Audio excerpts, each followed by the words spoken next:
Hi, thanks for joining us on Burning Bridges podcast. I'm your co-host, Timon Akenclose, also known as T, along with my beautiful fiancée, Renz. The reason why I wanted to do this podcast is I've always been curious about what other people have gone through, their adversities and their struggles in life, and how they've dealt with it and how they've healed from it or on the journey of healing, and to become the successful person they are today. And if we can just help one person out there, then this podcast has achieved its purpose. By watching this, you're not going to feel alone, that a lot of people are going through or have gone through a similar situation as yourself. Podcast focuses on more so their change, their turning point to make their life better, to be the person they are today. If you enjoy our podcast, please follow, click that thumbs up and subscribe, and that will help us bring more episodes to you, your everyday person, along with high profile people that's going to bring something that they've never shared in public before. So let's get into this episode. Hope you enjoy. This episode 9, our guest is Sam Jones, the life of gangs, drugs and crime.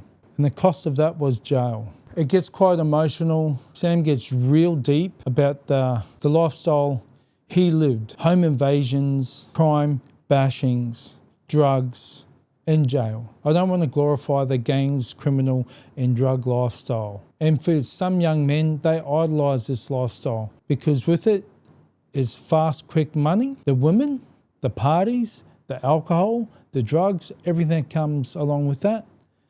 But it all comes as a consequence as well.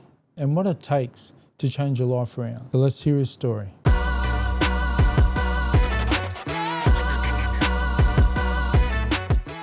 The following episode may contain discussions of sensitive and potentially distressing topics. Viewer discretion is strongly advised. This content is intended for mature audiences and may not be suitable for all listeners, for informational purposes only, and does not constitute professional advice, diagnosis or treatment. I just want to acknowledge the traditional owners of where this podcast is taking place today, the Gubbi Gubbi Cubbi Cubbi people, and pay my respects to elders past, present and emerging. Sam Jones, thank you for joining us on Burning Bridges podcast. Thank you. Happy to have you here. Yeah, happy to be here. Yeah, thanks for joining us today and taking the time to be here, to know your story and what you've been through in your life. Let's start from where you were born and your childhood. What was that like? Well, I was born in Canberra in 1988. By the time I was 1, my parents had split up. So by the time I was 2, they were divorced. My dad, he was in the military. He's an Aboriginal man. He was moving around a lot. I don't really remember seeing him up until I was about 11 years old. We went from Canberra down to Melbourne, Geelong, then we went up to Townsville, and we finally settled in Brisbane in 1995. I was year 2. Primary school had a massive effect on my life. You know, I was heavily bullied. I was just trying to fit in, and I didn't fit in anywhere, you know, and it got to the point at some stage where, you know, I had thoughts of taking my own life, you know, and that was 10 years old, 11 years old. And that's when I sort of remember starting going down and seeing my dad, and he had remarried. He was in Sydney, and he had his wife had a son, and I absolutely idolised the guy. You know, he's like my older big brother, and I confided in him what was going on, and he looked at me and he goes, "Stop being a pussy and punch him in the face." You know, and I went, "What?" And he goes, "You know how to punch someone?" And I was like, "Nah." And so he took me out the back and he taught me how to fight, really. And I remember going back to school, and the first kid that said something, I just went whack. Smacked him in the face, you know, and everyone they shit themselves. And that actually taught me at a very young age, though, when we're sort of forming these core beliefs, that violence keeps you safe, you know, which took me down a very dark path. You know, it escalated into starting to use drugs. You know, I started hanging out with people because no normal people wanted to hang out with me. I was the scary, violent little kid. So I started hanging around other kids that were doing the same, and they did drugs and stuff. And I remember the first time trying, it was marijuana, and it was the first time in my life I felt happy. You know, I didn't have the thoughts going on inside my head. It was like, it's what I thought peace was at the time, you know, and I never wanted to stop feeling that, so I just continued using. You know, it escalated into speed by 13, and then even that was, you know, I wouldn't sleep for days on end, but I was at home half the time, so what was I doing? I was in my maths textbook at 2 o'clock in the morning doing maths questions, you know. So it was like, that's why I think I sort of still always had a bit of a brain on me. You know, I always passed. I got expelled from 6 high schools, but I still passed all my subjects, was wagging all the time. So the kids we called nerds at the time, they hated me because they're at home studying and I'm just out fighting, running amok and still passing, you know. Yeah. Wow, that's something new I haven't heard of. Yeah. Lucky you. Yeah. It's a common thing, like with even previous guests that we've had on, and including myself, and being bullied as a child. Everyone's been bullied, and they felt like they didn't belong in any group.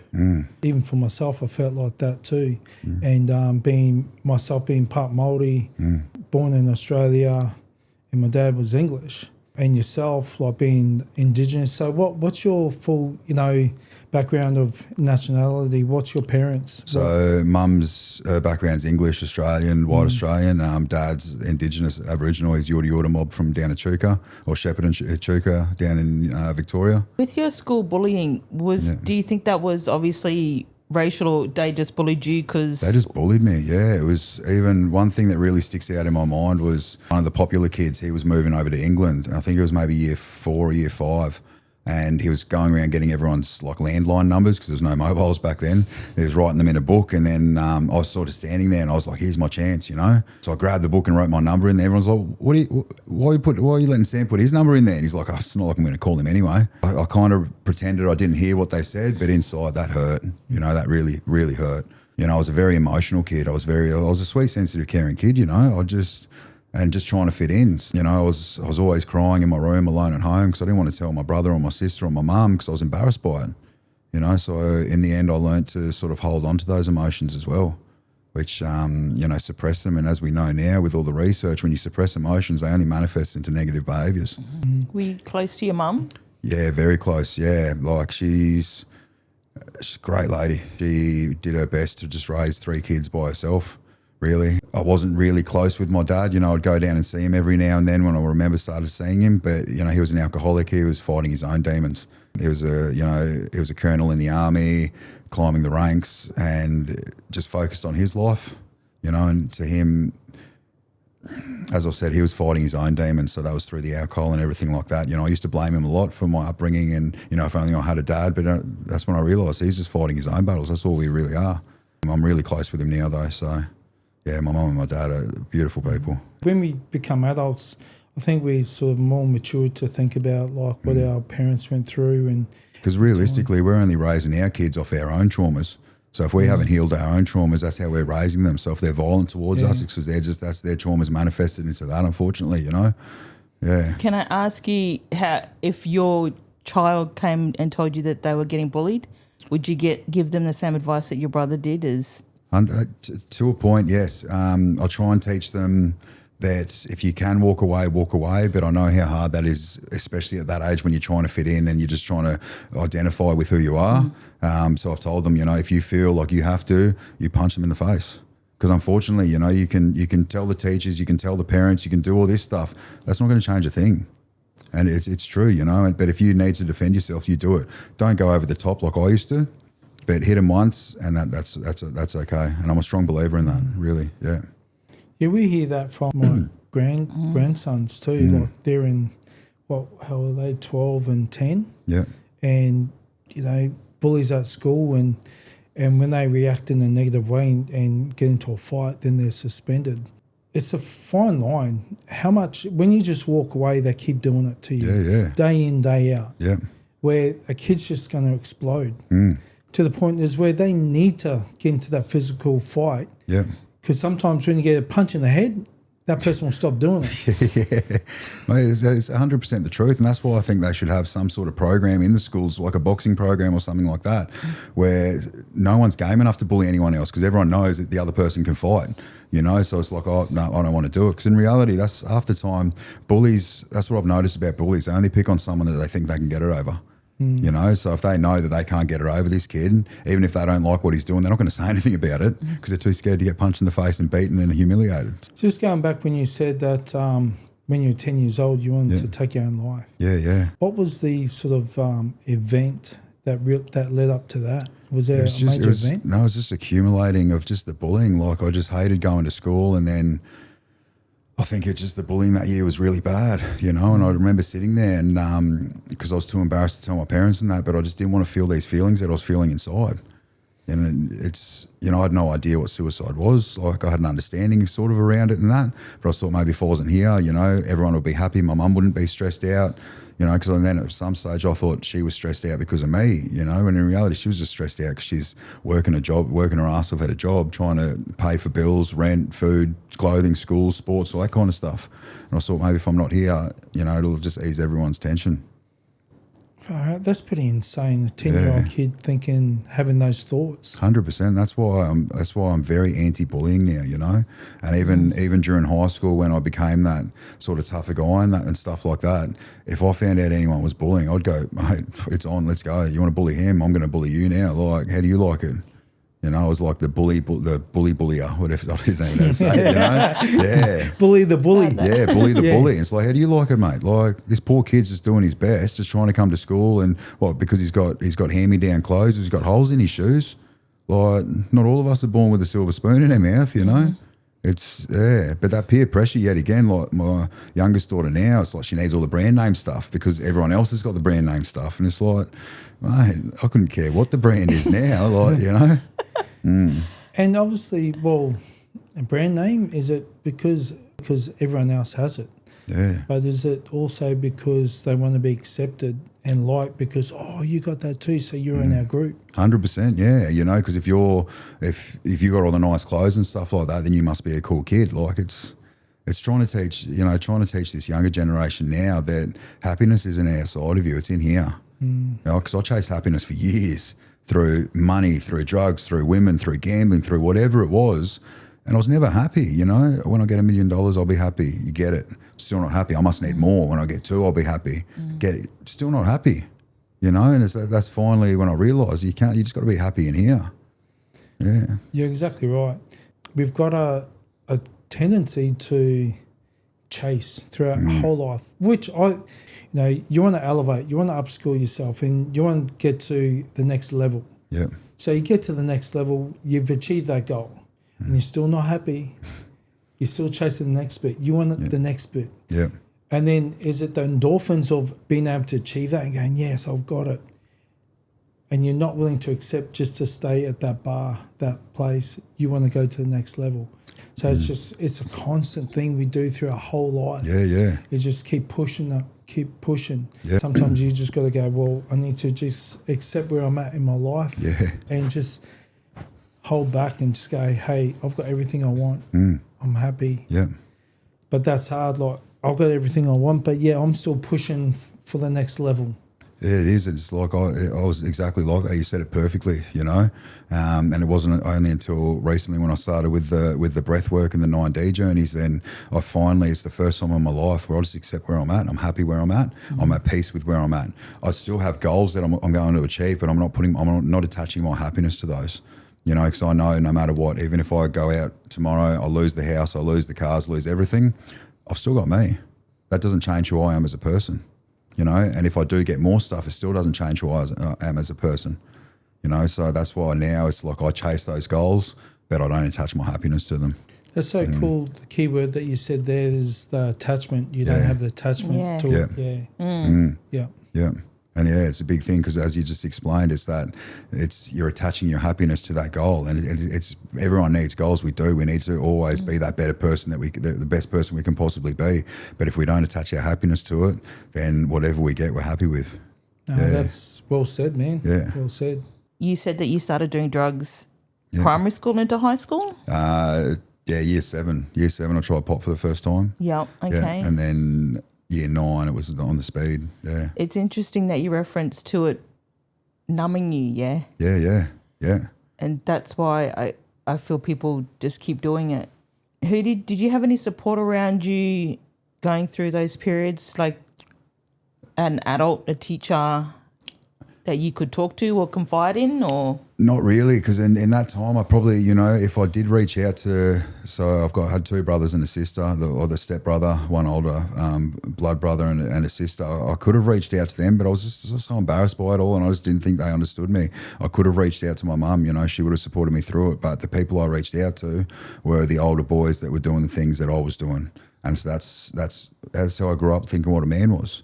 I had a very twisted sense of what a man was because of that. That's pretty much how it goes, going to those peers, and then that's where that whole you're kind of stuck is the same thing that you keep doing. Yeah. So through high school, so you went to the same high school? No, I went to 6 high schools. Yeah, okay. All through Brisbane? No, so mainly in Brisbane and one over in New York. Yeah. New York? Yeah, New York. So when I was 14, or it was end of year 8, I got expelled from my first high school.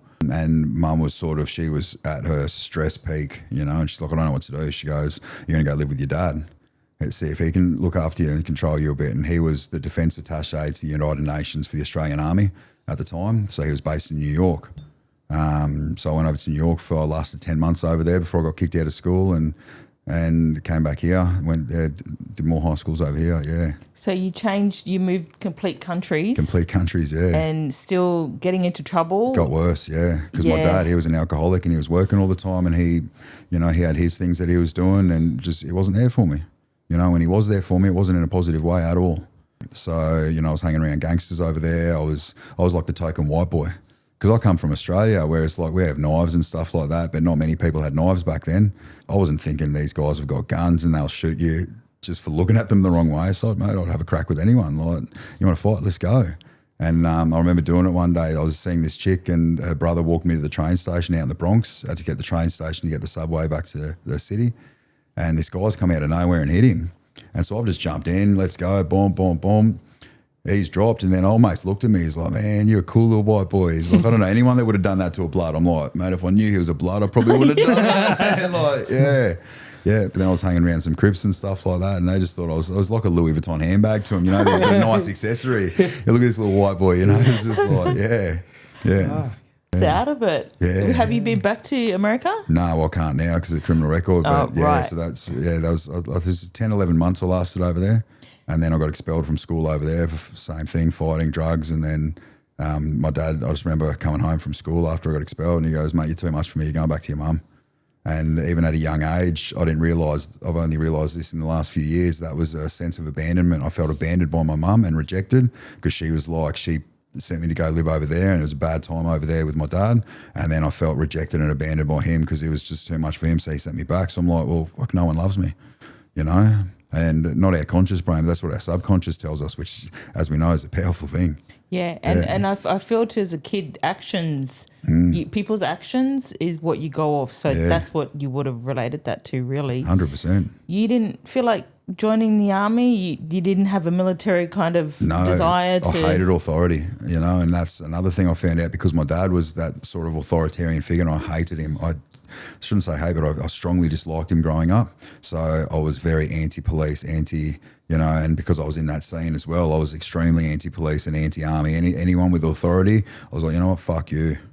And I had a psych tell me once, I'm not sure if it's true or not, but it's like, they said, you know why you hate the police so much? I was like, well, yeah. And I started explaining. She said, no, because the police, that's that authority figure, so you see them as your dad. I was like, oh, yeah, okay. I don't know if that's true or not, but yeah. Seems legit. Yeah. When you think about it, really, anybody in authority is... I mean, especially if you kind of didn't have your dad around much. Yeah. Their senses, triggers. I read a book called What Happened to You by Oprah Winfrey and Dr. Bruce D. Perry. Okay. Great book. Yep. And in that book, he talks about a child will have their senses from sound, vision, taste, and smell. If you've got a trigger, so for your example, was your father's authority for being in the army. So then that's your trigger. That's your sense trigger. Yeah. And then anything that's attached to that, you're going to resist. Yeah. That's what he talks about in that book. Yeah, that's so true, yeah. If you really want to know about, especially if you've gone through certain stuff in your childhood, read that book and it'll make you have a really good understanding of yourself and of your childhood and why you ended up the way you are and how you can change it. Yeah. And if you haven't already changed it, or even improved to change it even more so. Yeah, well, it all comes back to that complex traumas, when I'm talking with clients now and stuff, and I say complex trauma from childhood, and they say, no, I had a great upbringing. Did you really though? You know, while you may have had both parents around and, you know, go on holidays and stuff like that, if both your parents are going to work, our complex trauma comes from the subconscious brain. It's the stories we tell ourselves. So when they go to work, like these rich kids over in Hollywood that become heroin addicts, their parents are never around, so they don't feel loved, they don't feel worthy. Work's more important than what they are. You know, so that's why they turn to heroin, because when they have the heroin, it's the first time that they feel loved and hugged.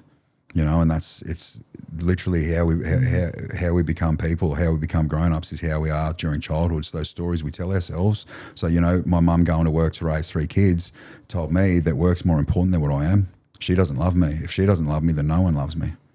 You know, and then she rejected me, and then dad rejected me. So I'm like, whoa, just all these complex traumas come up. Then you've got the big T traumas on top of that, like sexual assaults, violence, war zones, car crashes, and just all compiles. You know, and that's the core root of why people turn to addiction, mental health, all that sort of stuff. My friends at school, their parents were never around, and it was cool because your parents are never home, so we'll go and hang out at your house for the weekend, and they always wanted to come to my house. Yeah. And my parents were, and I didn't get it until I was at old age, going, fuck, these poor kids. Yeah. Didn't have their parents to support them and be there. Yeah. They were always just busy out partying, whatever, working, whatever. Yeah. And they always wanted to come to my house, and I always thought that was weird to me. That's it. It's like what you were saying before. What happened to you? That book. You know, that's the first thing that if I'm talking to a troubled youth, or if I'm talking to an addict, the first 2 questions I generally ask is, with a kid, I ask myself, well, what happened to them?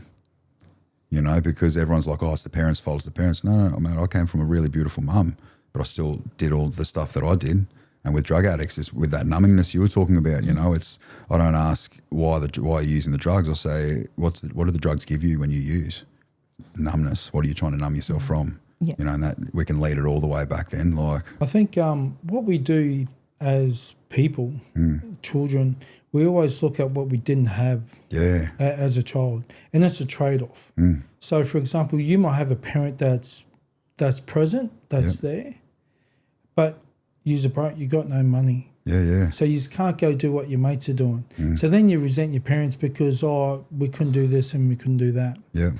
And then the trade-off to that is, if you've got a parent that's out working all the time and you don't get to have that time that you strive to have with either your father or your mother. Yeah.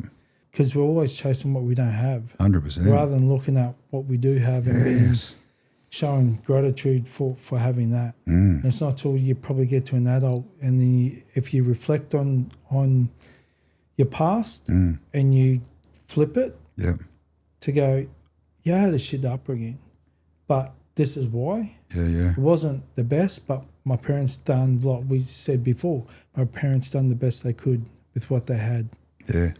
And I think that's a lot of stuff to do with mental health. It is, 100%. Because we've got to switch our brain. We've got to change it. Change our thought patterns. And that's where it starts. Yeah, it really does. It just give me goosebumps. So you're a teenager, you've been doing drugs. Is there anything sort of like in your teenagehood that sort of really stood out, or is it next thing when you become an adult? No, same thing. Like, I was just hanging around the other bad people, and not bad people, just kids going through the same stuff as me, you know, and then we were just doing bad things. Came back from America, I went to one school, got expelled from there, go to another one, get expelled, go to another one. So I was sort of hanging around all these new groups of people constantly, and I was just wearing that mask, you know, and it was that mask that kept me safe, and that I knew I fit in with people with that mask on. So it just kept escalating, and just fights every weekend. You know, we used to sit in the park and literally wait for people to walk past. Whose turn is it? Oh, it's your turn. Yep, sweet. Run up, boom, have a fight, take all their stuff, go back to the park, drink, and, you know, it was just, and that really affected my maturing brain, I think. You know, I sort of stayed stuck in that. Like they say, your brain stops maturing when you start taking drugs. You know, so you look at these 40-year-olds that have been using drugs since they were 10, they're still 10 years old underneath it all. Yeah. Yeah, fuck, that makes sense. Yeah. I look at a lot of people. Yeah. Just saying. Did you end up finishing high school? No, so I was year 11, I think. I went to like one term, year 11, and I pulled the plug. Mum told me, she goes, next school you get kicked out of, you're buying the school uniforms for, you're paying the admin fees, you're doing this. And I was like, fuck that. Yeah. And so I started getting jobs here and there, but I was more worried about using drugs. you know, and it was around 16, 17 that ice hit the scene. And I was like, whoa, you know, I was using speed at the time, and then I was like, well, that stuff looks all right. What is it? Tried that, and it just went downhill real quick. So I went to rehab for the first time at 17. There's an under-18s rehab in Brisbane, just over at the Gabba. Went there, and that was my first try of getting off everything, you know. Were you told to go there by your mum, or authority figure? I remember I got home from a party one night and I was covered in blood. Like I'd been in a big fight earlier. I was covered in someone else's blood, not mine. Got home and mum was on the balcony and she was crying, like she was really bawling eyes. She's like, I've had enough. She goes, like, you need help. That broke me. Every time I've seen my mum crying that, I've made her cry a few times. It really hurts, you know. So yeah, she's like, all right. And she made calls. She found a place and got me in there a couple of weeks later, you know, and went in there, got off everything. And I thought it was just the ice that I needed to get off, you know. And then when I remember coming out and I went to smoke a joint for the first time, and it was like, whoa, this is shit. I don't like this, you know. It sort of ruined pot for me as well. Yeah. And then it was a couple of years later, I had my daughter. I was just turned 19 and had my oldest daughter. And I started selling cars, and I was just trying my best to do my best. But I was still a kid myself. You know, so I was out clubbing all the time. You know, I would hit the pills, coke, all that stuff on the weekends, and but then go to work during the week, but every weekend was a bender. And your partner, was she partying with you, like, or was she? Not really, no. I was just out by myself. Like we were sorted together. We were on and off together. I don't know what you would call that, like a situationship or something like that. Just a young relationship, really. Pretty much. You're a kid still, 19, like you're saying. Yeah. How old were you when you were a father? 18. Yeah. So still a child yourself, really. Yeah, definitely. And it was always, you know, if she did want to come out with me one weekend, then mum would be looking after Isabel, or her mum would be looking after her. And it was just, we're trying our best, you know. Yeah. What sort of jobs did you have? You were selling cars, anything that was really that you enjoyed doing? Just selling cars and selling drugs. I was good at it, you know. I was a good salesman. I could talk the talk. I could twist anyone into buying anything. So I was good at selling cars, but yet again, my anger and all that stuff would sort of take over, and then I'd have to leave that dealership because I'd have a run-in with the sales manager, or I'd have a run-in with another sales member. So I'd have to leave that dealership, go to the next one. It's just this sort of revolving door of job after job after job for a while. And then I ended up relapsing on the ice for a couple of years. When I did that, it was yet again, because that whole time I was sort of still chasing that happiness and trying to get rid of that uncomfortable feeling inside of me, that sadness, that loneliness. And when I picked up the pipe again, it was a couple of years of just downhill yet again. But because I picked it up, like me and my daughter, we were extremely close, really close relationship, but the drugs took over. You know, it was just because I felt happy again and I needed this, and I just got to I need this to keep happy. And, you know, I was with her. And then slowly it'd be a week before I saw her, 2 weeks before I saw her. It would never go over 2 weeks without me seeing her and talk. Like I'd talk to her every week, but it would never go 2 weeks without me seeing her. But it started affecting our relationship as well. That's probably the worst drug on the scene. Yeah. Meth, 100%. Really? Yeah. I mean, obviously all drugs are bad. I'm just saying, like, I feel a lot of people's lives have been taken because of that drug. 100%, because it's such a powerful drug, and it's one of the biggest, quickest dopamine releases, you know, but it's also because of the lack of sleep you get with it. That's what really sends people crazy, is the lack of sleep. Like I remember going 8-9 days without sleeping, you know, little quick power naps here and there, but then you're seeing shadows go out, you're seeing this, you're seeing that. So, man, I was attacking bushes with machetes thinking there was someone in there, like, yeah, just because I hadn't slept. That led to obviously you getting arrested? Yeah. So I've been arrested a few times there, then went to jail, got out, then I was in a really big police chase. Like I'd been arrested earlier in that day over something. They found the car that I was driving. I didn't have a license, and they put an alert out if anyone sees this car getting driven. So I was like, all right, well, I need to go get on, need to do this, need to do that. And so I called a mate of mine up. Can we swap cars? He goes, yeah, sweet. And like he wasn't really in the scene or anything, so I've jumped in his car. I've gone out to my mate's place, gone onto a lot of drugs, and had other stuff in the car, money, guns, bullets. And as I've left the house, my mate didn't tell me he was on late night driving restriction. It was like midnight, so I'm just cruising down, driving normal. Next minute I saw the cops go past me, and then I seen them hit the brake lights. And I was like, see you later, take off. I've been in heaps of chases before that, and took off. And because it was 1 o'clock in the morning, there's no other cars on the road. So they didn't have to call the chase off. They just sat behind me with no headlight, with no sirens on. I had no headlights, sitting on the wrong side of the road, 200 k's an hour, just trying to find cars to start hitting so they'd call the chase off. Half an hour later, I was on the phone to my mate too. I was like, mate, you need to start shooting guns in the air. I said, get these cops away from me. Then I realised they weren't, so I'm throwing stuff out the car thinking I might get pinched. And then I thought, I knew I was in Sunnybank on the south side, and I thought if I go on the other side of this, over the bridge, I can get onto the train tracks. They have to call it off if I'm on the train tracks driving along, you know. I went down the wrong street. It was a dead end. So my mate's like, turn around on the phone. So I've hit reverse. I've just gone, boom, straight back into the cop car, hit that. I've gone, shit, the only way I can go is forward. There's big iron gates there for this house. I was like, fuck it, straight through the iron gates. And I thought on the other side of their back fence will be the train tracks. So I've gone straight through this fence, splash in the swimming pool. Mate, my mate's like, you going for a swim? I was like, ah. So I'm like ramming the door open. I got the door open, and as I've climbed out, the door shut on my leg. Like the water's pushed it against my leg because it's in the water now. I'm like, shit. The cops are running around. They're going, he's got the dog. He's going to maul you. He's going to maul you. I said, mate, you're being pretty rude. I'm on the phone. So can you keep it down a bit? And my mate's going like, he goes, are you serious? I said, yeah. And I said, brother, I'm going to have to call you back in a few months, eh? So I like snapped the phone, put it in the water, pegged it, and the cop's going, mate, get out, the dog's going to maul you. I said, tell him to come for a swim, mate. I'm stuck. Like, what do you want me to do? And he goes, give me a hand. I went, fuck you. And he's grabbed me by the finger and he pulled me out. And then there was about 20 cops there and they just bashed the fuck out of me. Oh, yeah. That's insane. Yeah. How old were you? 22, 23. Yeah, right. And so this would have been your second time in jail? Yeah. So I've gone in. I got bail. So I was in jail and then I got bail and then I was waiting for sentencing, got sentenced, and I got court ordered parole, which is so released on the day. And I was like, sweet, kick goals. Normal people would think, sweet, I've just been given a chance, you know, and I'm like, nah, I need to keep feeling like this, you know. I'm just like, so I'd been coming down for a little bit. I was like, I need to get straight back on it, and got straight back on the drugs, straight in that life of crime, you know. And I was hanging around bikie gangs and all this and just escalated really, yeah. You know, it was really scary and I was doing some real bad things, you know. I was kidnapping people, we're doing home invasions, doing all this stuff. No one knew where I lived. Far out. So moving on from there, so you've done your second stint in jail. How long were you in jail for? That was 8 or 9 months. Yeah. 8 or 9 months. Yeah. So then you get released. Then what? Same thing, back to the area. And I was hanging around one club at the time there. I was street crew for that club. And when I got out, there was another club that I didn't really get along with. That there was a guy running around the area that I heard he was standing over everyone and that. And I was thinking, fuck that, this is my area. Like if anyone's standing over anyone, I'm standing over the people, not you. So I remember actually calling him up, and this chick knew him, and so went to her place and I called him up and I was like, yeah, sweet, we're gonna have a crack, you know. And he goes, yeah, all right. He goes, look, I'm busy at the moment. He goes, how about Saturday? I said, yeah, sweet. This was like maybe Wednesday.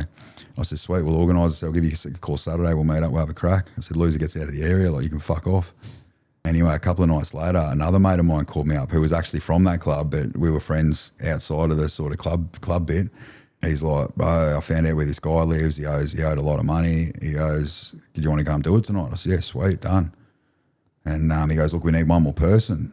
Do you know anyone? I was like, nah, not at short notice, bro. Like, he goes, look, I know someone, but you guys aren't really getting along. Like, and I said, he goes, can you just get along for tonight? I said, oh, you know me, I'm professional. Like, that's all right. We'll get the job done, then we can sort our stuff out afterwards.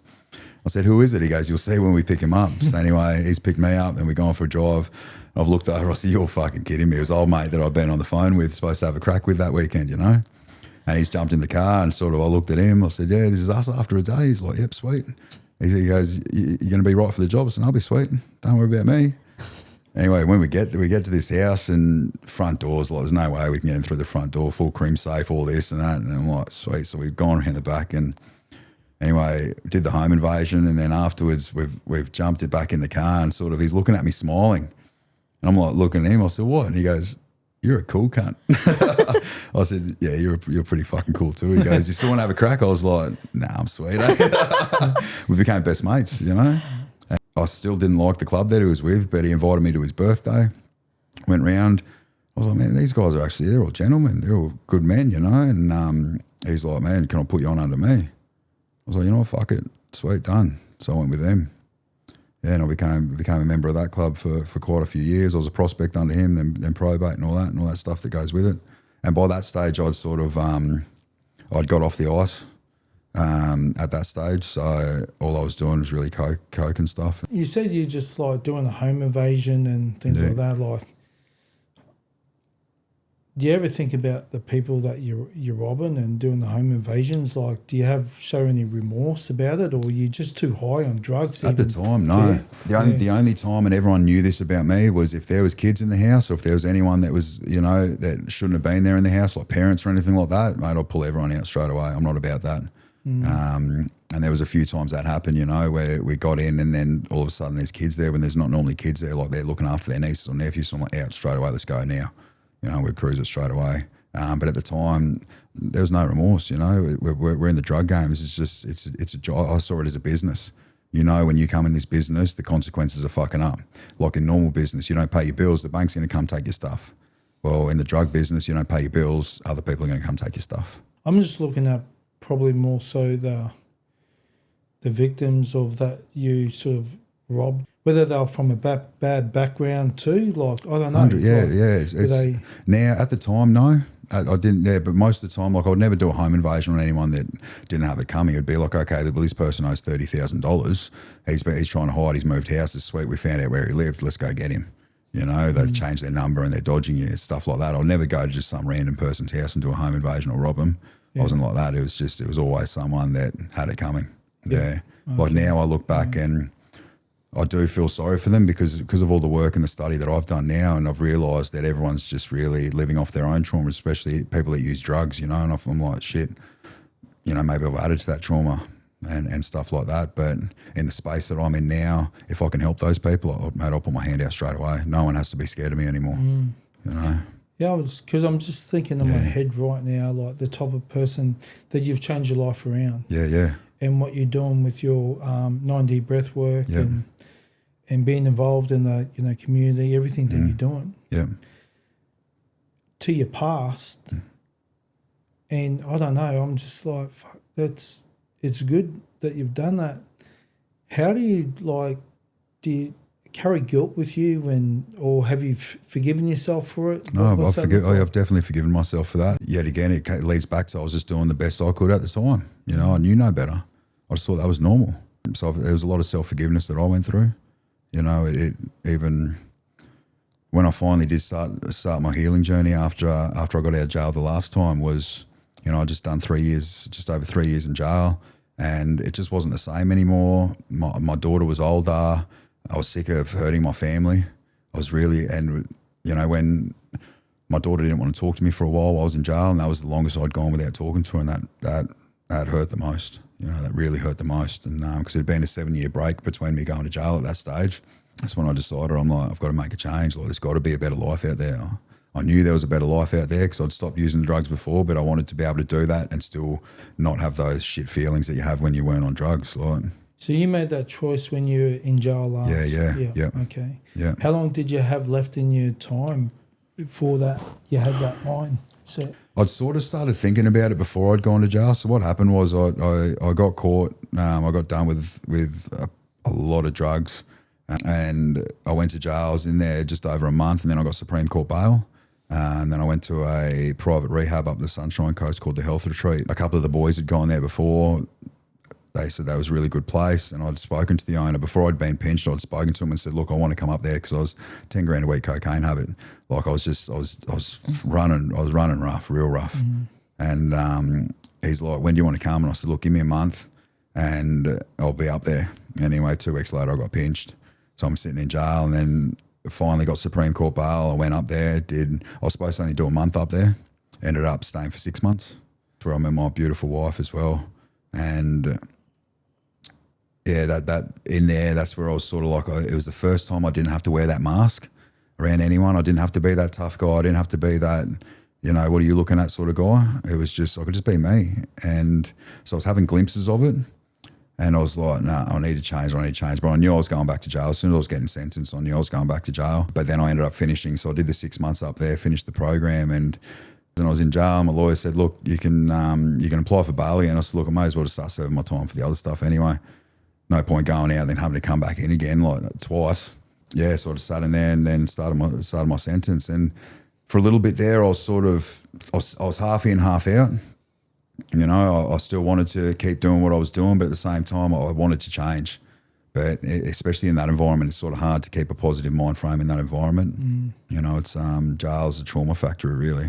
It's what it's designed for, where you got to live off your ego to survive. And yeah, and then finally towards the end of my sentence there, like my mum was smoking cigarettes and she's always been a bad smoker, and I've been trying to get her to quit for ages, and I'd made the decision then about 12 months from me getting out, or 6 to 12 months before me getting out, that I was going to leave the club and I was going to try and start afresh. And so I told her, I said, yeah, Mum, if you quit smoking, I'll leave the club. She's like, done.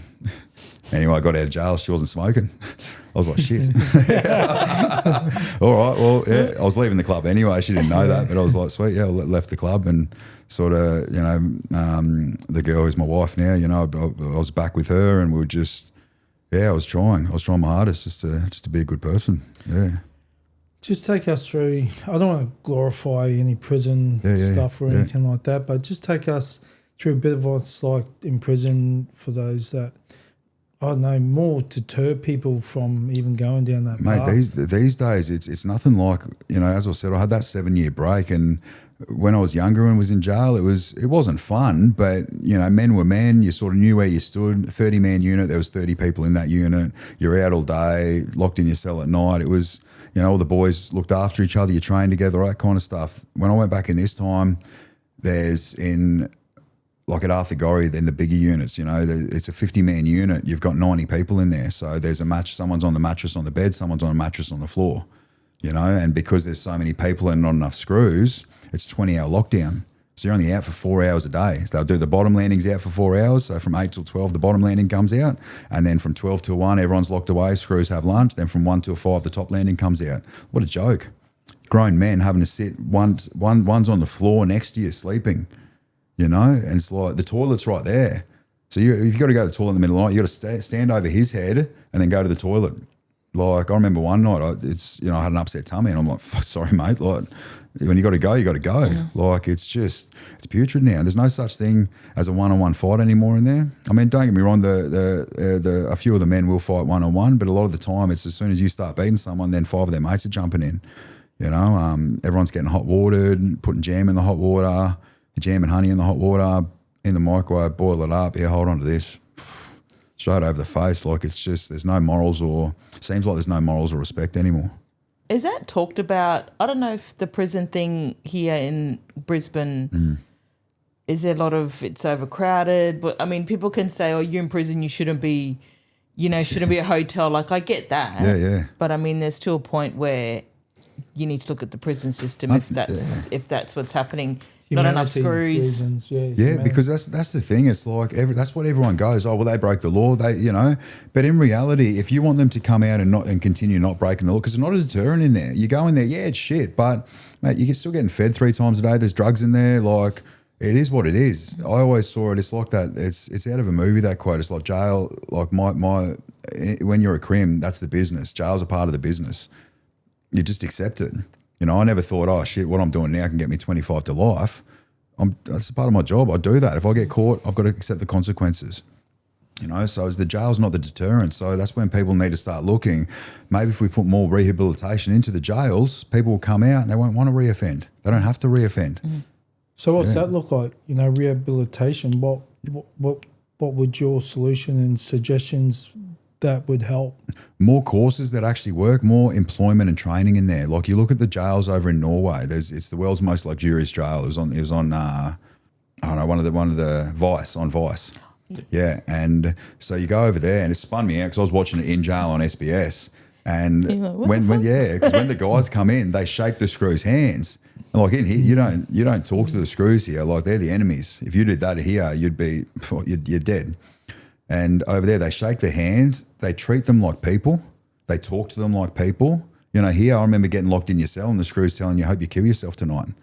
Like stuff like that. And you put the brave face on, fuck you, rah, rah, rah. But then as soon as that door's shut and you're in there by yourself or with your mate and you're reading your letters from your family, those thoughts run through your head. So having things like that. And they've also got programs where they've got a full mechanics workshop there. So the general public can drop their cars off to get serviced, you need a timing chain done, timing belt done, you need the brakes done. You drop it off there. It's a little bit cheaper because it's at the jail. But the criminals are being taught, they're doing their first year apprenticeships. So when they come out, they're apprentice mechanics. How cool is that? Yeah. You know, they've got recording studios in there because there's so many talented people in jail, so many talented artists, rap artists with music, that you got a recording studio in there. You get taught how to do this stuff so you can come out. You've got somewhere to go, because what happens at the moment is you're sending a traumatized person to a trauma factory where you got to live off ego to survive, then releasing them to be a better person. Then you go to parole and they say, okay, we'll go get a job. Well, no one wants, all your talk is jail, you know, because that's what you've been doing your whole life. So no one wants to talk to you. No one wants to look at you or know you. So who do you go hang around with? The other people that are doing the same things. And you are who you hang around. You know, show me your closest friends, I'll show you your future. So that's that revolving door cycle. So if we can get more employment, more job training opportunities, like the courses they got in there at the moment, sometimes there's a 12-month wait list on it, and they're shit courses. Yeah. So by the time you do get called up to go around to it, and if you get into a fight because you're defending yourself over something, you're at the back of the list now. Like, what a joke. You know, it's, mate, there's 70 men in this unit. Of course there's going to be fights. Not everyone's going to get along. And the way that you guys are treating everyone, you know, it's like when the squad come in at Woodford, you know, I remember one of them saying, you'll scream. Everyone always screams when they're bashing you. Like, and these guys, all they do all day is lift weights, and they're just all, you know, MMA fighters and stuff like that. You know, and you're at the back of your cell like that, hands up above your head and up against the wall, and they just come flying in and bash you. Like, and then they expect you to be a better person when you get out. That's just going to make you hate the system more. Yeah. It really is. Yep. With the courses, what type of courses do they have? So I did one course, and there was a Cert 2 in logistics and warehousing. But yet again, teacher is in there just because he's got a job. So everyone's in there. Most of the time when you're going to courses, or it's so you can see other people from around the jail. You know, you're getting the answers from everyone. You fill the book out, sweet, here you go. But just so you can get out for the unit for the day. It's not an actual, and I'm not going to go out and start fucking logistics and warehousing. What is that? Like, you know, like I'm a drug dealer and a bikie. What am I going to do that shit for? Logistics, and, you know, all right, yeah. Yeah, and then when you go into courses. $800 a week where your drug sales is probably 10 grand a week. At least, or something yeah. like that. You're talking about that, okay, like I'm all good for doing courses, whatever, to get jobs. But what about the people outside, living life, compliant to society, the family man, the family woman, struggling to get by? They'll love to do courses but can't afford it. Well, yeah, 100%, yeah. But yet in jail, they're putting them on courses. This is what I think a lot of people are against prisoners getting these courses, because the people outside can't afford to do these courses. Yeah. They would love to upskill themselves to get a better job even, or even to get a job. Yeah. Like, when I was young, 18, 19, through Centrelink, I was able to be put on a warehouse course. Logistics. Exact same thing, man. Yeah. I got my forklift license and got all that, you know, and that got me into warehousing as John Forklifts back then. So back then they had it, like services that would help you out to get employment. But then in prison, if they're having these courses out there, and then it's like, well, for me, a young person that's struggling, I don't have the money to afford to do this course. Do I have to go to jail to get that course done? That's where the government needs to step up and offer more to not just the jail population but the general public, because it's unfortunately, you know, if you want these people rehabilitated, you might have to spend a bit more money on them, because otherwise they're probably going to come out and break into your house and stuff like that, you know. And it's you know, because then we'll be up in arms, like the general public will be up in arms, like, well, why aren't you guys fixing them? Well, you told us not to, because, you know, we're spending too much. We're spending more money on you guys. It's really hard. And a lot of the people in jail, yet again, there's so many guys in there that don't know how to read or write. I've had, mate, people used to come up to me all the time, mate, can you read this letter for me? Damn. You know, they'd get a letter from their grandma or something, and I'm sitting there and I'm like, you sure you want me to read it? Like, there's some stuff in here. Like, yeah, please read it to me. Oh, can you write a reply for me? Yeah, man, I'm happy to do that. Like, when you're with the clubs, it's all about family, as in your brotherhood. Mates, filling gaps and holes in your lives that really you didn't have as a kid. How was that, choosing not to be around that when you're coming clean and you want to do better?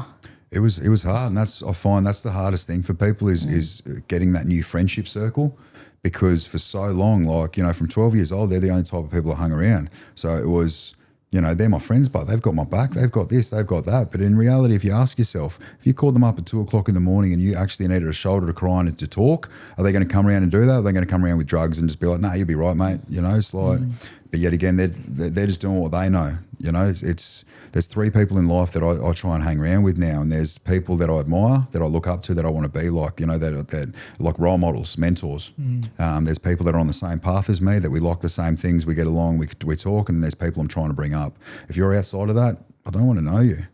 You know, I'll be nice to you and stuff like that, but I don't want to put my energy towards you, because your energy is going to come into me, and then I'm probably going to start thinking like that as well. It's a big change, like T was talking about before, of, you know, you were this person and now look at you. Yeah. It must be a great feeling for you. How long did that take you to get to that place? It took a while. Like when I first got out of jail, like I knew I was leaving the club, but I was working around the technicalities and stuff like that. So I went to a party and I just didn't know anyone there, didn't want to hang out with anyone there. And then when I did finally leave the club, I was like, well, fuck, who do I hang around with now? Like, and I started trying to make normal friends, but all I spoke was that crim, that jail, that, you know, talking to someone there saying how they just got ripped off. I'm like, let's go bash the guy. And they look at me like, what? You can't do that. I'm like, yeah, you can. It's easy. Like, I'll show you. You know, like, isn't this normal? And even people seeing like what the tattoos on my leg, or the Monopoly man stomping on a cop, like stuff like that is because that was what I used to believe. You know, I used to be really proud of that. But now it's like when normal people would see that stuff, they'd sort of stand back, and it was just trying to find my new identity. It took a while. It's maybe over 12 months at least. And I remember talking to my wife and saying, I was like, man, I've got no friends. Like, and she's like, you sure? And I was like, yeah. And then it was my birthday, and she had held a surprise birthday party for me up the Sunshine Coast. There was all these people rocked up. I was like, what? Like, you guys actually like me? Like, man, yeah. It was a spin out. It was a real spin out. And she's like, what were you saying about having no friends? I was like, man, this is cool. How old were you at that birthday? 33rd birthday, yeah. 33. That's a lot of life that you've lived. Yeah. For those listening, those have done prison time or in jail now, can you explain how you done it, the change? And for that person watching, so they can sort of relate to you, and if they want to change, but they really find it hard to change and get out of their lifestyle, get out of the prison system, how do they do that? You need good, solid support people around you, like really good, solid support people. And I'm talking about, I normally get people to draw down 3 circles, you know, a small one above that, and then one above that. And on that inner circle, you've got to write down the names of the people that you can call at 2:00 in the morning. They're going to listen to you cry. They're going to come around. They're going to hold you, and they're not going to be pissed off about it. They're not going to judge you. You need people just outside of that circle, which are the people that you can call during and talk to most things about, you know, during normal hours, not at 2:00 in the morning. And then you got people in the outside circle, which are like your work colleagues and people you see at the gym, stuff like that you can have a conversation with, but you're not going to dive in deep. That inner circle, you need to have a few good people on that, because you're going to need to lean on them. You really are. You know, I was lucky enough to have my wife next to me, who I could speak to about absolutely anything. You know, I had my mum that I could speak to about absolutely anything. Now, my oldest daughter, I can speak to her about absolutely anything, because she's at that age now. You've got to really lean on that and really, really dive into it. You've got to cut everyone else off. You have to. That's the biggest part.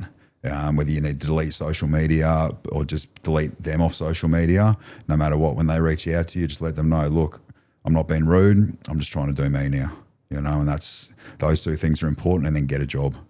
No matter what it takes, get a job. You know, that's what I did. I was doing asphalt on the Sunshine Coast, because when I got out of jail, the only place that they approved for me for parole was Mum's house on the Sunny Coast.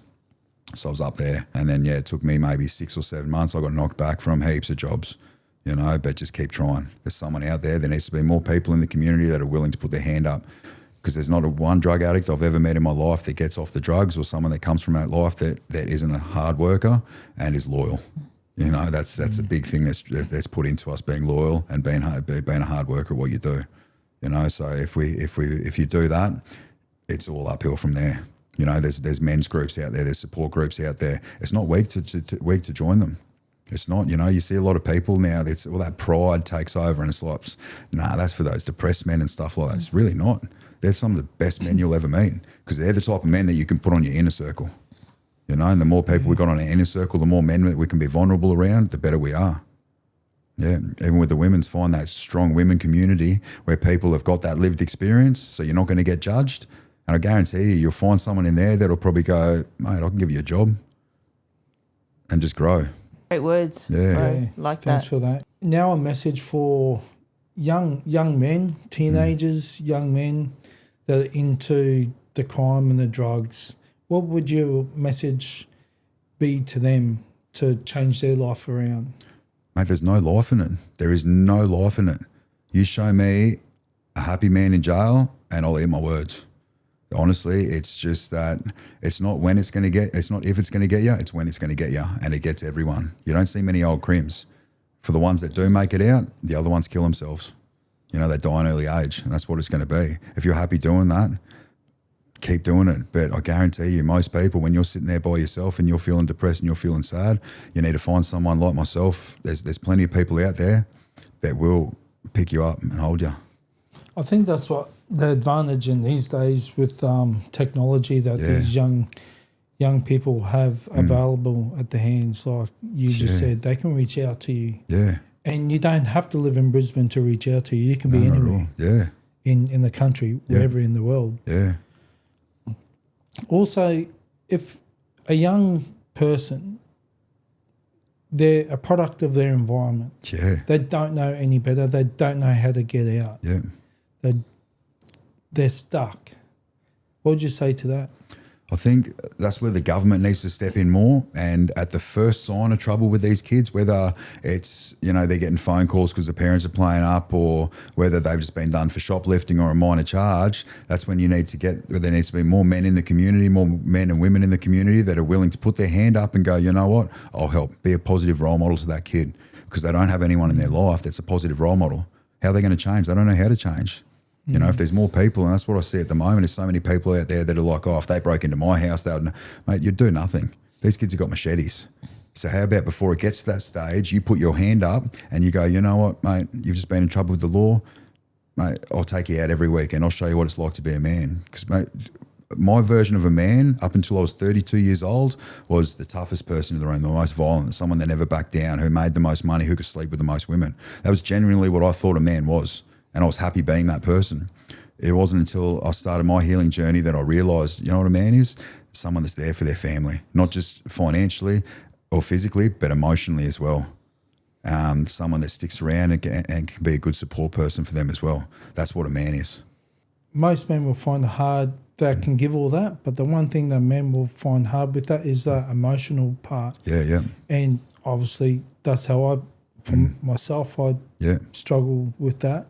Yeah, yeah. For my children, to be there emotionally for them. Yeah. I know. You just got to break through that. Yeah, it does. It takes time. I was like that myself. Emotionally, I couldn't really be there for people. Even when I first at that start of that healing journey, I just didn't understand it. It's like my wife would be like, she'd be crying or something. I'm like, I sit in my head like, fuck, what do I do now? Like, do I hug her? Do I just like, it's okay? Like, do I buy flowers, stuff like that? I'd start throwing money or go buy flowers and thinking it made it all better. All she really needed was that hug. And it's surrounding yourself with other men and learning that vulnerability is okay. Mate, like I'm the first to admit now, I'm not ashamed of my tears anymore. I would never cry in front of anyone. I'd cry in the shower. I'd cry in the car when I'm by myself. Now I'm happy. I'll shed tears right now if something happened that I needed to shed tears over. I'm not scared of showing that to anybody. It takes more courage to be vulnerable than it does to be that tough guy. Anyone can put that mask on. Yeah. You're like, what are you looking at? Fuck off, rah, rah. To be actually vulnerable, that's real courage. Yeah. If you want to be a strong man, you've got to have strong emotions. Because the more we suppress those emotions, it just manifests into anger, alcoholism, going to the pub after work every day with your mates and stuff like that. Because it's like breathwork is the thing that taught me it was okay about my emotions. But yeah, just surrounding yourself with other men and just saying it's okay. There's so many guys out there like, I put a video up saying, there's no shame in asking for help. And someone's like, there's plenty of shame in asking for help. I'm like, mate, the graveyard's full of people that thought it was too shame to ask for help. It really is. You know, that men are killing themselves left, right and centre in Australia every single day because they're too scared to cry, because they don't want to go to their mates and be like, look, man, I'm struggling, because their mates will laugh at them. Like, I know, man, I'd rather have someone hold my back than have to hold my coffin. Good words, man. Yeah. We talk about masks. We talk about this a lot too. Can you see people wearing masks more easily now that you're in this space? 100%, especially in, I see it, it really irritates me as well, especially on social media. There's a lot of people out there that are trying to give advice and, you know, because they've been on drugs for a little bit, they've got no study behind them, they're not trauma informed, and then they're selling $5,000 programs to vulnerable people, because in reality, people trying to get off drugs and that are vulnerable. You know, their emotions are all over the shop. They're literally trying to give anything a go just to stop using. These people have got no idea what they're talking about, and that's why I went into social media and started doing the videos and stuff like that, because I know what I'm talking about. I've done the study, I've got the research behind me, I know what I'm saying is the truth, you know, and I started putting those videos out there, and that's when I had a lot of people reaching out going, shit, like, thank you, you know, and all these other people, I see them, you know, all they're doing is they're going on their war stories. I've got plenty of war stories. I could do war stories for days. I choose not to share those though, because it's like, I'm happy to share some to show my background, but I'm not going to sit there on YouTube or social media all day and be like, oh, what about this, this and this and this? Because there's a couple of guys down in Sydney at the moment doing that, telling their war stories, and, oh, no, this is for the kids, this is for the kids. How's that for the kids, man? Because the kids aren't hearing the tiny little bit of badness you put in there. They're just hearing about all the money, all the women, all the fun you're having. Don't get me wrong, I had good times, but the bad times outweighed them dramatically. You know, when you're sitting in jail, your boys aren't there. No one's sending you letters. The only person that's answering your phone calls your mum, maybe your dad, you know, but they're the ones we're treating like shit when we get out. I see a lot of people out there, they're not telling about the bad times on drugs and alcohol or in that life of crime. You know, like, there was times I've been kidnapped before, I've been put in boots before. During my worst cases of psychosis, which with psychosis, it's, even if you can see evidence that it's not true, it's still true because it's happening in your head, you know. And I thought the girl that I was seeing at the time, you know, every time I'd get high, I just thought she was sleeping with everyone, like, and you could not tell me any different.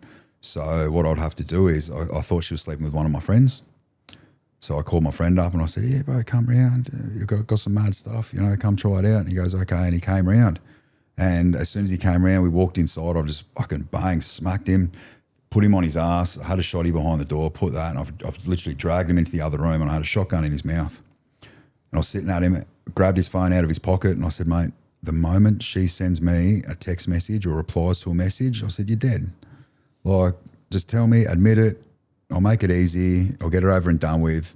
Otherwise, I'm going to torture you and you're fucked, you know?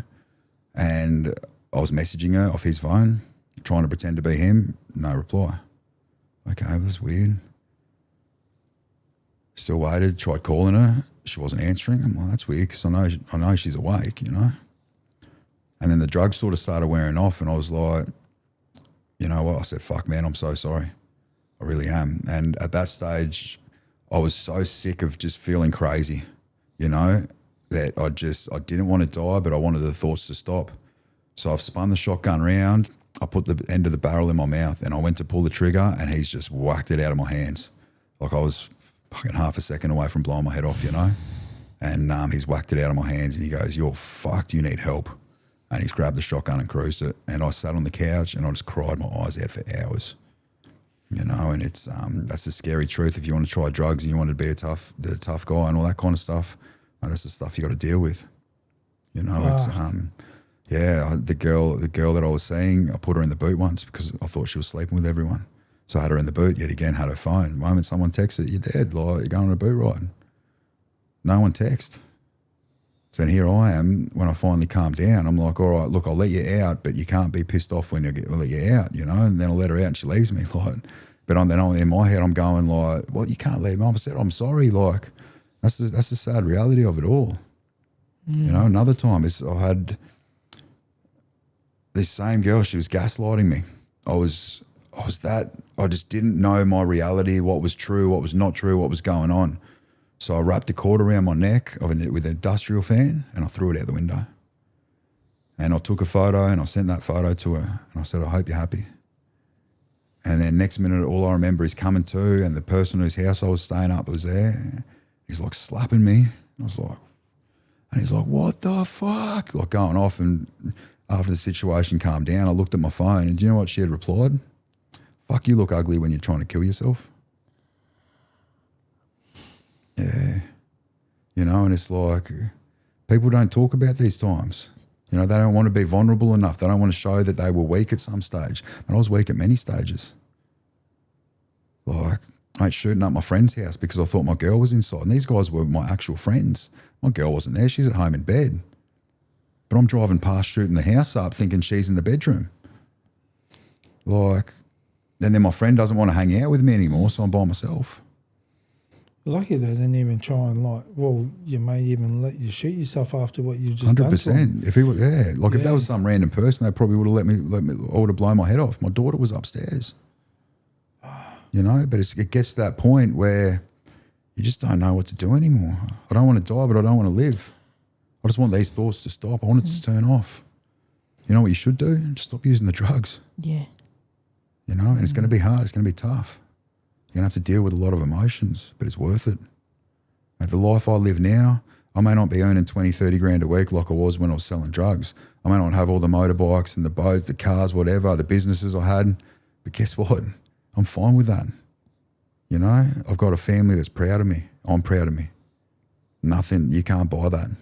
You cannot buy that at all. Dignity, pride, self-worth. Yeah. Yeah, far. Yeah. Did you share that with your wife now, all of those things, vulnerable with her? Yeah, she knows. My wife knows everything about me. Everything. You know, I've told her, she knows I've done a lot of bad things, like a lot of really bad things, and she knows about it all. And I was scared to open up about a lot of them. And she showed no judgment. And that's what a lot of people have to realise is, especially friends and family members, when they're talking to their people they know that are addicts, come at them with compassion. Like Dr. Gabor Mate says, he does this thing called compassionate inquiry. Because the moment we start questioning them and stuff like that, you go into defense mode straight away. You're in fight or flight and you just, you start swearing, well, you guys don't fucking care about me. Right? Just come at with compassion. Find out why they're using, what it gives them. Try and work on that. Wow.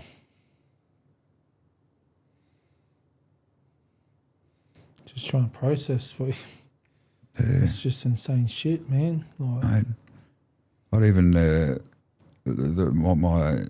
forgot to explain this part. The lead up to me going to rehab to get off the ice. So I was seeing that girl. You know, I was shooting up people's houses. I was doing home invasions just so I could get my next hit of drugs because no one wanted anything to do with me anymore. Because I was mental. Like I was just, you know. So I'd have to go kick someone's door in that I knew had some drugs and hit them with a hammer just so I could get the drugs. It came to the point where my mum, behind the scenes, I didn't realise had booked me to go to a rehab down in Melbourne. You know, I told her, Mum called me up and told me, and I was with this chick, and I just said, nah, Mum, I just need to go get one more drug, please, one more time, and then I'll meet you back here. I'll be at the airport. I'll go with you. The girl that was with gave me Xanax, which is not a good mix for anyone, and so I sort of had a mental attack and then passed out in her car. Next minute I woke up in her car in the garage at my daughter's mum's house with my daughter's mum and my daughter's grandma standing there going, it's okay, you're going to rehab. So I just lost it. I've kicked the fucking car, kicked the windscreen out, and I've gone out, I've grabbed the baseball bat, started smashing the house up, and next minute the cops have come, arrested me, went to the police station. They said, all right, well, you're not allowed it back at this place. We'll let you out, but you're not allowed back there. So what do? First place I go back to, straight there. And the cops came and I could see the sirens coming. I was like, fuck. And I was I was just broken. I was fucking so broken. Like my mum, I put her through hell. My family I'd put through hell, and all I had was my shoelaces, and I took my shoelaces out and tried hanging myself with the shoelaces, and luckily the cops came and got me, you know. And then I've gone back to the watch house, and that's when I was in the watch house and was about to go back to jail.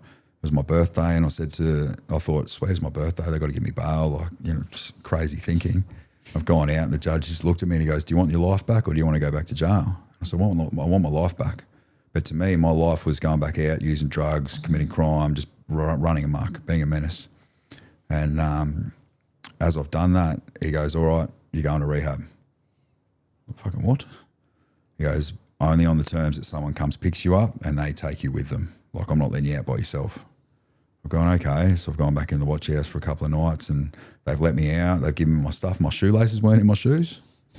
Go, mate, where's my fucking shoelaces? Like, and he's like, mate, we don't have your shoelaces. So I'm going off. I thought they stole my shoelaces, like just being pricks. Like, and it doesn't even matter. They're shoelaces, you know? And because I hadn't remembered about trying to hang myself with them. Then I went out the front, this guy's standing there and he's like, mate, I'm here to take you to the rehab. I was like, do you have my shoelaces? He goes, yeah, they're in the taxi. Sweet. He goes, we'll jump in the taxi, get him. So we jump in the taxi and I'm hitting the taxi driver up. I'm like, hey, mate, where's my shoelaces? He's like, huh? The guy's like, quick to the airport. I was like, you fucking lied to me. Like, you know? But this guy, he showed me compassion for the first time in my life. And it made me stay. Because in my head, I was going to get my shoelaces. First red light, jump out, see you later, I'm gone. Come catch me, like, you know, but he showed me compassion. He took me down to that rehab and he showed me I could get clean, I could do it. Finding that one good person, hey. Yeah, someone that believes in you. Yeah. Yeah. But it's so hard. Fuck, man. If I knew someone like you, I want nothing to do with you. Like, you're fucking trouble, you're drama, you're chaos. Yeah. Yeah, man, that's like hard shit that you've been in. Yeah, it really is. And it's like, if we can get them at a young age though, it makes it a lot easier. It's easier to raise strong kids than it is to fix broken men. Yeah. True that. Mm. When you went to rehab, you were only supposed to be there for a month and it ended up being 6 months. Yeah. Was that your decision that you felt you needed to be there longer? Yeah. So I've been to probably rehab 5 or 6 times. But yet again, it was just always for court, always for this. And then like when I got off the ice, when I went to rehab for the ice, it was just sincerely to get off the ice. But this time it was different. Yeah, it really was. And I saw this place was making a change. Like it's a really good rehab up there. It's they care. It goes, they focus on your beliefs. They focus on changing those negative core beliefs and stuff like that. So yeah, I made that decision to stay there longer. Was that a court order to originally go there, or was that your choice? No, it wasn't. It was my choice to originally go there, but I had to go there for Supreme Court bail. So it was sort of court ordered. But as I said, because before I'd gone in, I'd already spoken to the guy and said, look, I want to get up there to get off the drugs, like 10 grand worth of cocaine a week. It was killing me. I was mate, I was 70 kilos wringing wet, like, yeah, just running around like an absolute madman. I had to stop. Can you give some advice about addicts, whether it's alcohol, drugs, how they can turn their life around? Well, look, there's so many different places you can go now. There's NA, there's AA, there's all these meeting groups and stuff like that. And I don't agree with a lot of what all these different groups say, but call it what you want, disease, malfunction, whatever you want to call it is fine. As long as you know there's a core root of why we always use in the first place. If we can heal that core root of why we use, we don't have to use. You know, and generally that core root goes back to that complex trauma from childhood, that big T trauma from childhood and adulthood. We can heal those. We can seriously sit in there, like regulate our nervous system, sit in those emotions, be able to talk about them and heal that. You feel good inside. You know, that's why now one of my biggest things is I just got to keep doing the next right thing. Because if I'm doing the next right thing, I don't feel shit. And if I'm not feeling shit, I don't have to go use drugs to feel good. I feel good now. You know, it's the next right thing. And I say the next right thing. If I've got to ask myself if it's the right thing to do, it's probably not. You know, if I've got to call someone and go, should I do this? I'm not going to do it. And so would you agree then you need to want to get better to be able to do the change, whether it's drugs, whether it's not doing crime? Yeah, you do. You really do. And it's in those times of vulnerability, like if there's any parents or friends or family members of addicts listening, it's that moment of vulnerability, the moment they show that's when you've got to be there. You know, there's a very thin line between enabling and support. And that's what I tell a lot of people is with support, emotionally and spiritually, that's the only way you can be there for them. Don't give them money, don't physically help them, don't drive them anywhere or anything like that. Just if they need to talk, I'll talk. If you need to give them a roof over them, I'm not saying kick them out of home or anything like that. Give them a roof over their head. They can buy their own food. They can do everything else. Because otherwise, every little bit of support outside of the emotional and spiritual you give them, you're just letting them keep using. Why would someone want to change if they don't have to change? You know, and that's where a lot of families, when they're enabling, it's like, that's what I say to them. I'm like, well, why is he going to change? He doesn't have to. You drive him where he wants to. You give him $500 a week. He's got a roof over his head. You know, he spends all his money on drugs and you allow it. Why is he going to change for? He's happy. 100% that word enabling, and there's that thin line of helping and enabling. So they've got to. As soon as they've got that moment of vulnerability, which is generally when they're coming down, I can pounce on it. already have the numbers in place where you can call, whether it's a rehab or a detox facility or something like that. I've been fortunate enough. I've been able to go to private rehabs that I've been able to pay for private rehabs to go to. Public system's a little bit harder. There's wait times and stuff like that, which yet again the government needs to step in and build more rehabs. But yeah, have those people on call ready to go, because the moment they come to you and say I need help, because otherwise what happens is if it takes 2-3 days, it's going to take over. They're going to go out and use drugs again. And guess what? When you're using the drugs, you found the solution. Yep. Well, the drugs aren't the problem. They're the solution to the problem inside. You know, Gabor Mate says it the best, is like, it comes back to that question, not why are you using drugs? What's it helping you with? What's the cause? We went and saw him down at Gold Coast when he was here. Who, Gabor? Yeah. I love Gabor. Yeah. I've got all his books. I was on a video call with him not long ago. He's magnificent. Yeah. He's my idol. The trade-off type thing, or choose your pain. Choose your pain, Yeah. That's what, he says it the best. He goes, the addiction's not the problem. It's the solution to the problem they're holding inside. And that's when I heard that, I was like, fuck, man, it makes sense. Because in the past, I'd gone to NA and, you know, it's a disease. Mate, call it what you want. There's a core root of why we use, which may be a cause into a brain disease, whatever. It's not incurable, it's fixable. Heal that, you don't have to pick up. For someone wanting to help or go to rehab, do you know offhand a good place for people that you can suggest? Mate, I know plenty of good places. There's even in Queensland, there's the health retreat up the Sunshine Coast. Highly recommend it. He's the owner of that's become a really, really good close friend of mine. He's one of my support people on that inner circle, you know, and his sons as well. They're on that inner circle. They work up there. His wife works up there. It is a private rehab, so you got to pay for that one, but it's a good one. Hader Clinic, it's another private one that's up at Gympie. I went to the one down in Melbourne to get off the ice, but it's a good one. They got the Who's Najara up the Sunshine Coast. That's a free rehab.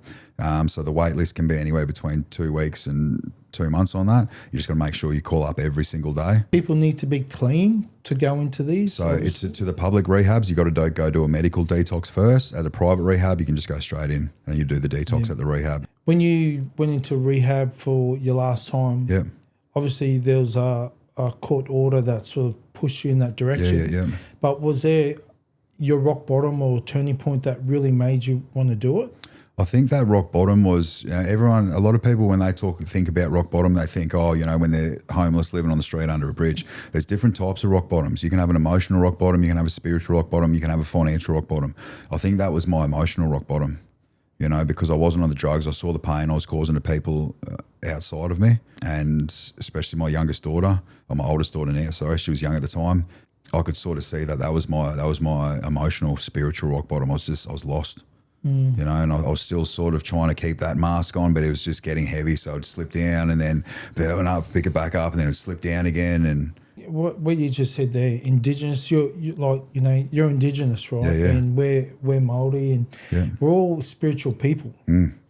And when you get to those stages where maybe probably your head's a bit clearer and you've come down off stuff and you had that emotional rock bottom, that's, you know, I look at it as that's your ancestors coming to you going, look, you need to do this. 100%. I'm a big spiritual believer in that myself, and with being raised as a Māori, we're very spiritual people, and so the Indigenous, Aboriginal, you know, First Nations, there's so many, you know, terminologies these days. So I don't want to disrespect anyone in saying Aboriginal or whatever. So, you know, I've been raised like all around black fellas, you know, living in Australia. So I know how the black fellas are and how they sort of, you know, act and have fun and carry on. You know?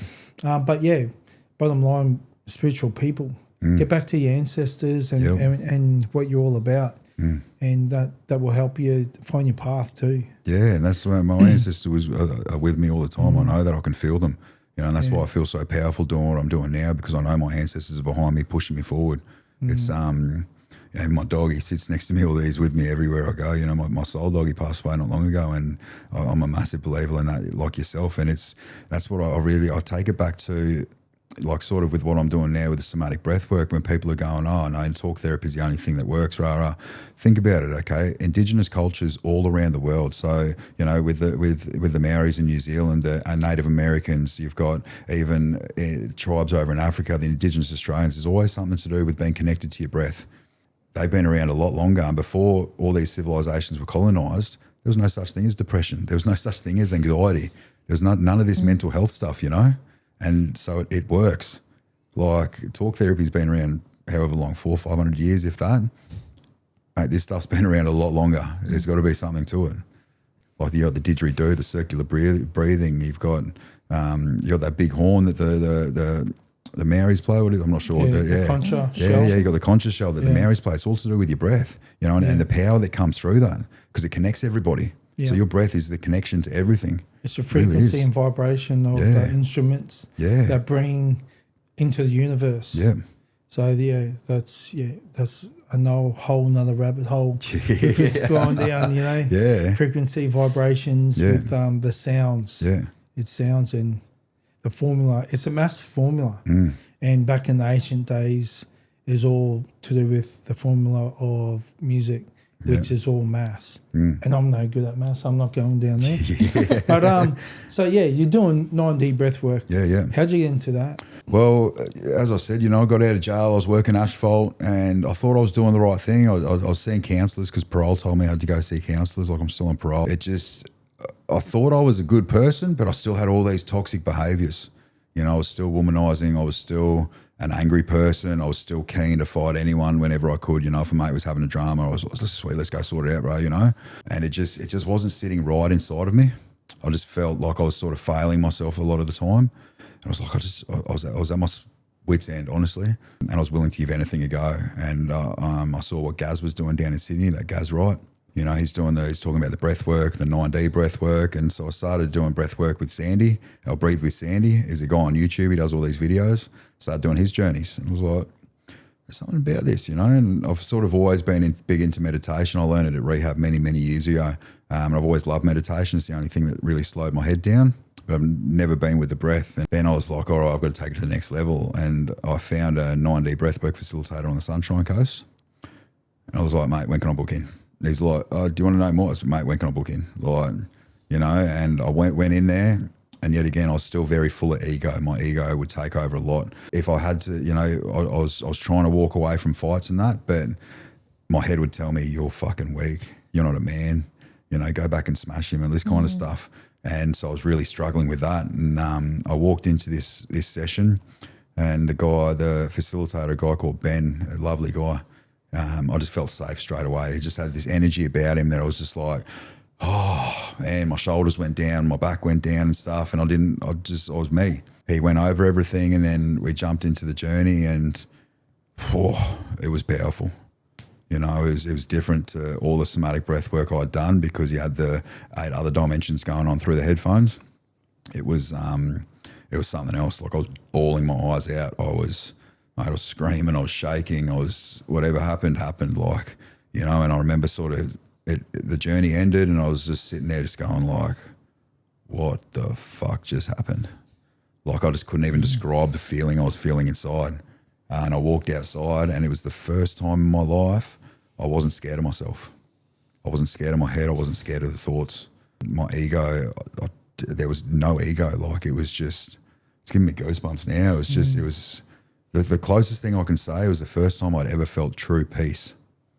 Even I knew driving away, I've got a playlist on my phone that me and my dog used to listen to, you know, when he got cancer. I used to listen to, and up until that day, I couldn't even talk about my dog, couldn't look at pictures, I couldn't listen to any songs. Any time a song came on, I'd break furniture if I had to change the song, like, you know, because otherwise I'd be an emotional mess. The whole way home, I sort of went through a walk through the Mullaney Botanical Gardens, and the whole way home I just listened to that, and I was just like, you know, I was smiling.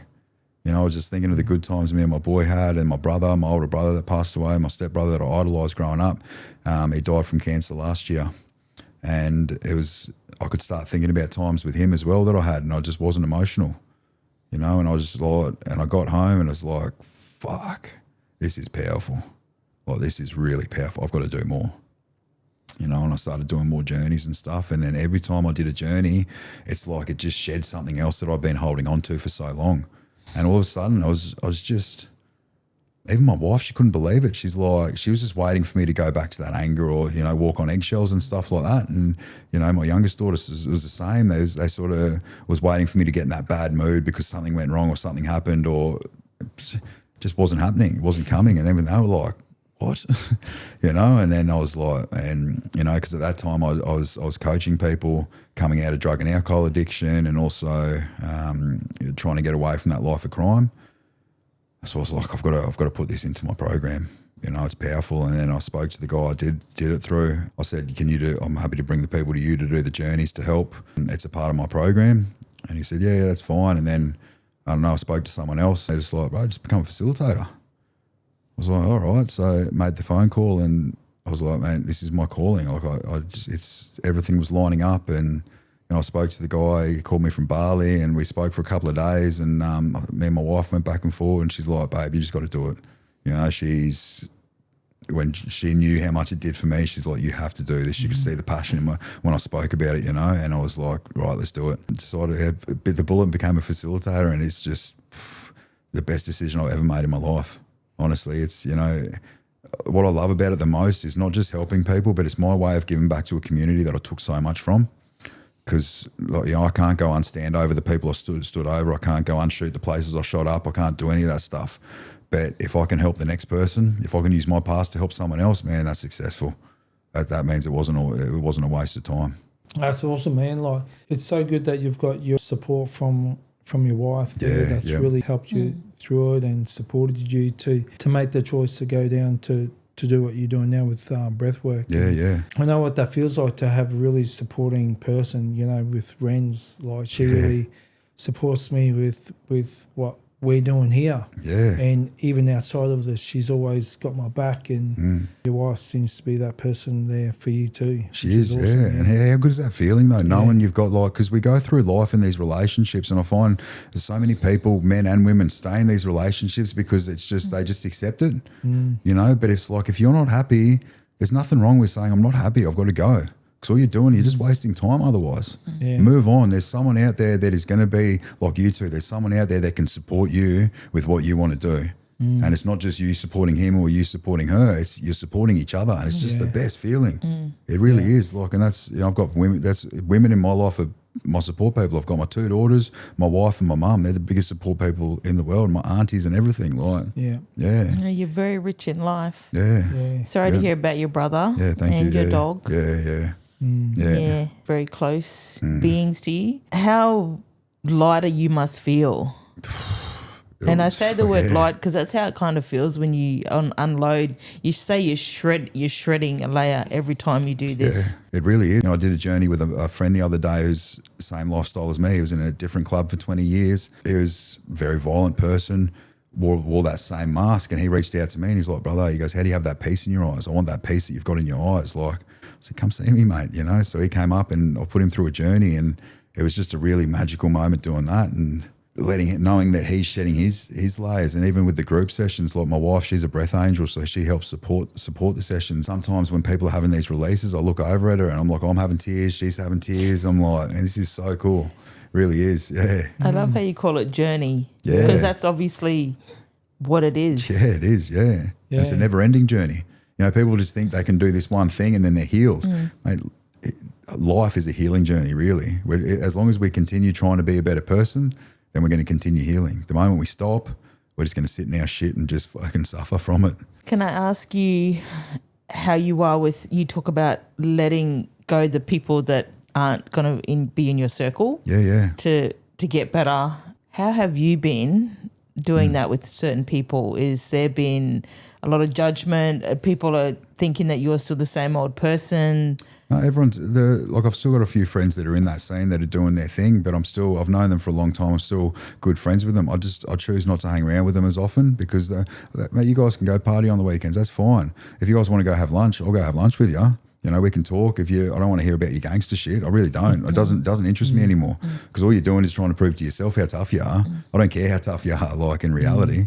I've had other people try and reach out though that people from the past that I've robbed and stuff like that, and let's meet up. And mate, you want to meet up? Like I'm just because I'm a nice guy now, it doesn't mean I won't defend myself. Like I'm still very capable of defending myself. It just I choose not to be around that anymore. That was that life. I'm not in that life anymore. I'm sorry that happened. It's not my fault. It's not your fault. We're just doing what we knew was best. So let's just call it quits and move on. If you want, where I live, where I train, whatever. Come down. It is what it is. But you got backlash from it at all? When I left the club, they tried. There was a little bit of backlash and that, but yet again, I stood my ground. Like I'm trying to better my life. You guys can't come at me for bettering my life. If you want to, sweet, tell me where to meet up. We can sort it out, get it over and done with. See you later. We'll move on. Oh no, it's not like that. Well, sweet, and see you later. And you do Muay Thai too, don't you? Yeah. So I do. So just tell us a bit about that. I've always sort of loved fighting a little bit. So it was just, when I got out and my daughter wanted me to teach her how to fight and that. And so I got all the pads, but I couldn't find kids' gloves. And we were training down here. As we drove in one day, my wife looked over and she said, there's a Muay Thai and karate place there. They've got, equipment. Oh, yes. I've seen that place. Yeah. At Honor. And, so I went down there and sort of walked in, and the owner is a really good friend of mine now. Him and his wife were there, and started talking to him, and he's like, I said, I did a bit of Muay Thai in the past and that, I just want to get some gloves for my daughter. And he's like, bring her down. I was like, no, it's a girl. And he's like, yeah, bring her down. I was like, what? Mate, it's a very family-friendly place, There's like their kids train there. They've got women's classes. They've got kids classes. And he goes, do you want to train as well? I thought, sort of spoke to my wife. I was like, well, I'm getting back into it, And mate, my fitness was gone at that stage. Like I was still doing gym. I was muscling and all that kind of stuff, but no cardio. And so I got back into it. And it's just, I find it a really good way to release another sort of somatic way with that somatic exercise and somatic movement to release some anger and stuff that you hold inside of us. If someone cuts you off in the day and you don't say anything, we still hold on to that. Whether we're fine with it or not, we're still holding on to it, In my head, man, I should have rammed him off the road, but, I'm not going to do that. So, but if I can go afternoon and punch some pads or, spar some people on a Tuesday or Thursday night, I'm happy doing that, It's a healthy way. There's healthy anger and there's not healthy anger. I find that is releasing healthy anger. Yeah. Yeah, no, that's cool. Yeah. Right, we'll start. Have you got anything else? Yeah, I just wanted to ask just about your breath work. Yeah. If you were to explain to somebody, so how long is the journey? They vary. So there's a lot of different journeys you can go on depending on what your needs are at the time. It's minimum about 45 minutes, 50 minutes, all the way up to about an hour, 15, hour 20. They've got a 9 DMT journey, which is, the drug DMT. So it's going into that DMT state through the breath work. That's a long one. I think that's about 80 minutes, 80 or 90 minutes. But yeah, it really depends on the journey. But you come down, there's a bit of an introduction. I'll tell you a bit about my background and stuff like that. Then I'll explain what's going to happen through the journey. I demonstrate the breath work that's going to go through. Then you put the headphones on, you lie backwards. You can hear me through the whole time. I've got a microphone that connects up to the headsets. In the group sessions, I can just peel back one of the headphones and speak to you through that if I need to. But yeah, it's if you're looking at doing something, if you've got tension stuck inside your body, I recommend coming down. Anyone that wants to go on any form of healing journey needs breath work in their life. Whether it's 9D, I prefer 9D. I call it normal breath work on steroids. Because it's like in the past, you could go do your breath work, but then you'd have to go do NLP, then you'd have to go do hypnotism, then you'd have to go listen to binaural beats, or you'd have to go listen to tuning to rewire those neural pathways. This is just all one-stop shop. It's all in one. It is powerful. It really is. So. And any age, anybody, a teenager, old person, all age groups? 100%. So any age group can come. We can change the breathing technique. If there's blood pressure issues or anything like that, you can change the breathing techniques. It's 100% safe. Kids can do them. There's kids' journeys as well, a little bit shorter depending how old they are, like under 14 or under 12, maybe 12 to 14 and under. You go on the kids' journeys, just depending how experienced you are with it. Yeah. That's great, yeah. If people want to get hold of you, how they get hold of you on social media and stuff like that? So on Facebook, you just look up Unbreakable Spirit Co. On TikTok, it is the Unbreakable Mentor. And on Instagram, unbreakablespirit.co. So if you jump on there, there's a link, the link tree, which you can book in a free phone call with me. We can have a chat about it, go through what you're going through at the moment. There are other things that I offer, which is not just, there's the coaching side of things that I do as well. Then there's the breath work as well. So we're going to have a chat with where you're at in life. You know, it's not just for people that are drug addicts. It's for anyone going through any form of mental health, anyone that just wants to be a better person, really. Like if they just want to shed just that tiny little bit of something, I'm telling you, it'll shed what it needs to. It's the body's way of taking over and healing. That's cool. Man, your mum must be so proud of you. Yeah, my mum and my stepdad too, you know. Like my mum and my stepdad, he's another really good support person in my life, along with my own dad as well now. But they didn't meet till I was 20. So, you know, we sort of grew up. Mum tried her best, but we didn't have any money or anything like that. It was a single mum raising 3 kids, so we didn't have much. She met my stepdad, and you know, he's got a really good job. He's got money, but he's just a good guy. You know, he's taken me, my brother, and my sister on as his kids. You know, my daughters call him Pa. You know, and he's one of those guys that no judgment.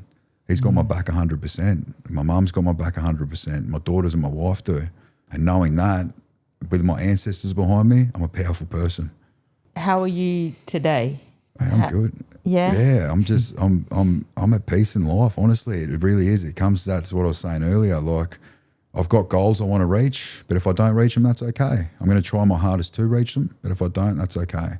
As long as I'm supporting my family, I'm supporting my friends, which I call my family, I'm good.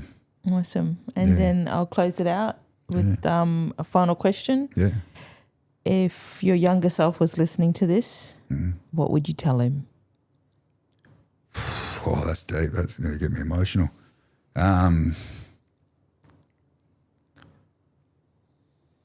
It's going to be okay. Yeah. Whoa.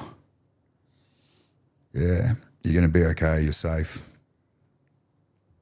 Just stop listening to your head. Yeah.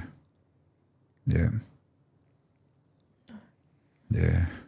Nice. Fuck, make me cry. Yeah, man. that's not.